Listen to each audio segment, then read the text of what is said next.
नमस्कार। Dhirendra पुंडी news point में आप सभी का एक बार फिर से स्वागत है।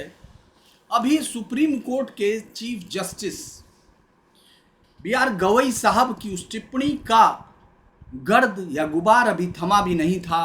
लोगों की उनसे उम्मीद थी कि वो शायद अपने कहे गए शब्दों पर विचार करेंगे, लेकिन इस तरह का नहीं हुआ। उन्होंने एक काम चलाऊ सा स्टेटमेंट दिया, मैं सभी धर्मों का सम्मान करता हूँ। खैर, ये भी इसी पर बात हो रही थी कि आज एक और बड़ा झटका सुप्रीम कोर्ट से उन तमाम लोगों को लगा है जो ये मानते हैं कि हिंदू धर्म या सनातन परंपराओं को पालन करने का राइट बहुसंख्यक समाज को होना चाहिए। आज बानू मुश्ताक, जिनको मसूर दशहरा उत्सव का उद्घाटन करने के लिए कांग्रेस सरकार ने कर्नाटक की आमंत्रित किया था, उसको लेकर बहुत सारे लोग आए थे। कोर्टों में गए, चाहे वो हाई कोर्ट का मसला हो या वो फिर सुप्रीम कोर्ट आए, और फाइनली सुप्रीम कोर्ट ने आज शुक्रवार को कर्नाटक हाई कोर्ट के उस आदेश को, जो चुनौती देने वाली याचिका थी, यानी हाई कोर्ट ने भी उस आदेश को बरकरार रखा था कि मुस्लिम मत को मानने वाली जो बानो मुश्ताक हैं, वो एक जो मशहूर का दशहरा है, यानी पूरी दुनिया में जिस दशहरे को हिंदुओं के एक मुख्य और प्रमुख उसके तौर पर देखा जाता है, उत्सव के तौर पर, जिसको कभी विजयनगर साम्राज्य ने शुरू किया था एक विजय के तौर पर, वहाँ आप इस जो बानो मुश्ताक है वही करेंगी। एक बार मैं आपको इसके बारे में डिटेल से बता चुका हूँ, लेकिन जो ब्रूकर पुरस्कार विजेता बानो मुश्ताक, वो जो मुख्य रूप से अतिथि हैं, उसको आमंत्रित करने के राज्य सरकार के फैसले को अनुमति दी है, और सुप्रीम कोर्ट ने इसके खिलाफ आने वाली याचिका को खारिज कर दिया। सुप्रीम कोर्ट ने इस वर्ष, मैं आपको थोड़ा खबर के बारे में बता दूं, सुप्रीम कोर्ट ने इस वर्ष मैसूर दशहरा के उद्घाटन में ब्रूकर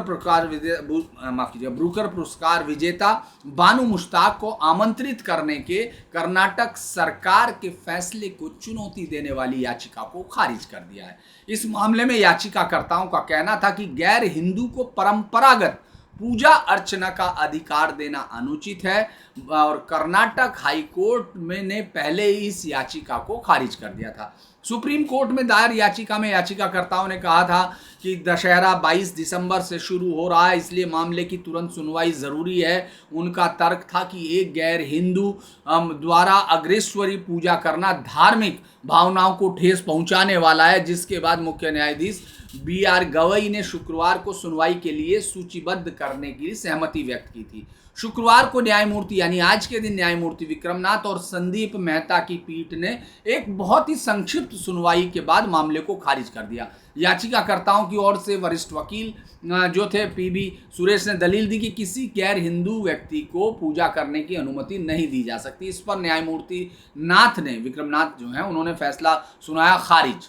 इसके बाद सुरेश ने दलील दी कि मंदिर के अंदर पूजा करना धर्मनिरपेक्ष कृत्य नहीं माना जा सकता। उन्होंने कहा यह पूरी तरह से राजनीतिक है, कोई कारण नहीं कि उन्हें धार्मिक गतिविधि है, कोई कारण नहीं उन्हें धार्मिक गतिविधियों के लिए मंदिर के अंदर लाया जाए। उनकी दलील पर न्यायमूर्ति नाथ ने फिर दोहराया बर्खास्त।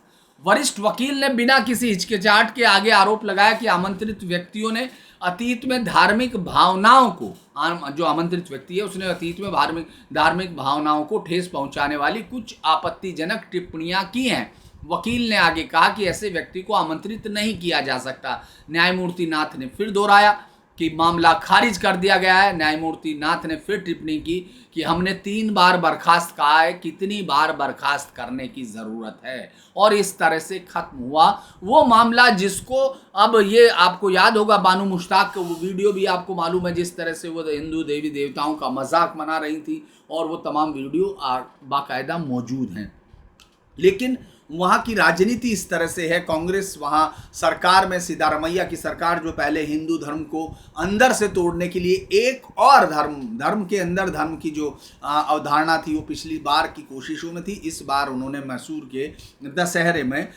के दशहरे में ब्रूकर पुरस्कार विजेता, चूँकि वो कन्नड़ भाषा के तौर पर उनको आगे लाने के लिए इसका इस्तेमाल किया है, और इसके खिलाफ हिंदुओं की जो जनभावनाएँ थी उनकी वहाँ कोई भी उन्होंने मानने, मुझे नहीं लगता कि उसको उन्होंने तरजीह दी हो कि किसी भी तरह से किसी धर्म का जो इतना ज़्यादा इंटेंस धार्मिक प्रोग्राम होता है उसके अंदर किसी गैर धार्मिक, जिनका ये यकीन नहीं, जो मूर्ति पूजा में या तमाम चीज़ों को शिर्क मानते हैं, वो लोग वहाँ उस पूजा को किस तरह से कर रहे होंगे इस पर ध्यान न देते हुए वोटों की राजनीति इस पर है। इससे पहले 15 सितंबर को ये कर्नाटक हाई कोर्ट ने इस मामले में 4 जनहित याचिकाओं को खारिज किया था। इनमें से एक जो जनहित याचिका थी वो बीजेपी के पूर्व सांसद प्रताप सिंघा ने दायर की थी। अदालत ने साफ कहा था कि किसी भी अलग धर्म के व्यक्ति द्वारा राज्य सरकार की ओर से आयोजित कार्यक्रम का उद्घाटन करना संविधान या किसी कानून प्रावधान का उल्लंघन नहीं है।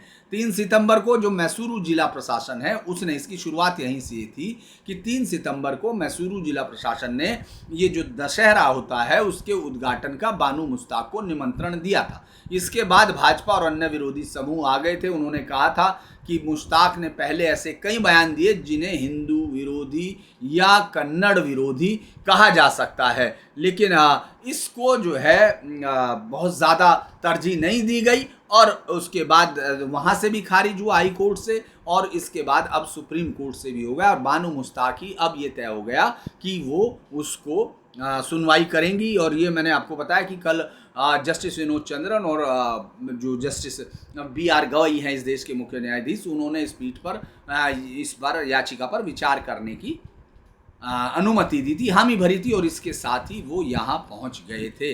मुझे लगता है कि ये एक और है, इस पर बहुत सारी बातें थी। इसी जो दलील चल रही थी, मैसूरू दशहरा का जो उद्घाटन है वो पारंपरिक रूप में चामुंडेश्वरी देवी के मंदिर में पूजा अर्चना करने से शुरू होता है। देवी की प्रतिमा पर फूल चढ़ाए जाते हैं और वेद मंत्रों के उच्चारण के बीच राज्यपाल या आमंत्रित अतिथि, जो भी विशिष्ट अतिथि होता है, वो इसका उद्घाटन करते हैं। ये परंपरा दशकों से चली आ रही है और इसी वजह से एक गैर जो हिंदू हैं उनको आमंत्रित करने पर ये सवाल खड़े हुए। हालांकि इससे पहले भी एक और गैर हिंदू को वहां आमंत्रित किया गया था, उसके लिए भी यही थे। हाई कोर्ट ने जब आदेश दिया था तो हाई कोर्ट के आदेश में कहा था कि उद्घाटन से किसी के संवैधानिक अधिकारों का उल्लंघन नहीं होता, लेकिन वो असंतुष्ट थे याचिकाकर्ता और वो जल्द ही सुप्रीम कोर्ट पहुंचे थे।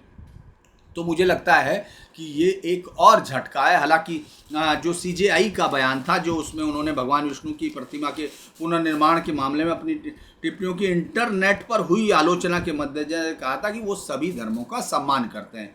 उन्होंने, किसी ने मुझे बताया कि मैंने जो टिप्पणियाँ की थी ना इंटरनेट मीडिया पर गलत ढंग से चित्रित किया गया है। ये बड़ा इंटरेस्टिंग सा मुझे लगता है कि एक बयान है जिसमें कहीं नहीं लगता ये और इस पर एक काफ़ी बड़ा विरोध ज़रूर हुआ। व्हीप ने भी कहा कि उनको इस तरह की टिप्पणी नहीं करनी चाहिए थी, लेकिन सुप्रीम कोर्ट से अक्सर मुझे लगता है इस तरह की चीज़ें जो हिंदू धर्मावलंबी हैं उनको सुनने को मिल जाती हैं। तो इस पर देखते हैं कि ये तो तय हो गया कि बानो मुश्ताक करेंगी, लेकिन वहाँ इसका कितना राजनीतिक असर होगा इसके लिए थोड़ा इंतज़ार करना होगा। आज के लिए अभी इतना ही।